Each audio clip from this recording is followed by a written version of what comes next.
Ervine, ওই দূরে তাকিয়ে দেখো, ওইটাই তোমাদের যুদ্ধের ময়দান। ওখানে যেই যুদ্ধ করতে হবে। যেখানে গোলা বারুদ আর ধোঁয়ায় আকাশ মেঘাচ্ছন্ন হয়ে আছে। সকল সৈনিকেরা দলে দলে সেখানে যোগদান করছে। এ কথা শুনে আরভিন সাথে সাথে যুদ্ধে যোগদান করার উদ্দেশ্যে রওনা দিল। আরভিন দেখল যুদ্ধে সৈনিকেরা জীবন দিয়েছে। আরভিন ভাবতে লাগল হয়তোবা সে একাই বেঁচে আছে। তখন সে লাল মাটির উপর দিয়ে হাঁটা শুরু করল, যেখানে তার সৈনিক বন্ধুরা জীবন দিয়েছে। চারিদিকে ছিল ধোঁয়া আর অন্ধকারে আচ্ছন্ন। অবশেষে যুদ্ধে জয়ী হল। তখন আরভিন একটা হারিকেনের আলো হাতে নিয়ে অনেকটা পথ একা একা পায়ে হেঁটে ঘুরতে থাকল। হঠাৎ আরভিন লক্ষ্য করল তার আরও একজন সাথী অন্ধকারে কারো অপেক্ষায় যেন দাঁড়িয়ে আছে।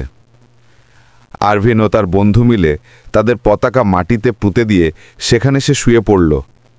পরে তার সহধর্মিণী এসে তাকে টেনে তুলে বসালো। এটাই একজন সৈনিকের জীবন। সে দেশের জন্য তার জীবনকে উৎসর্গ করতেও দ্বিধা করে না।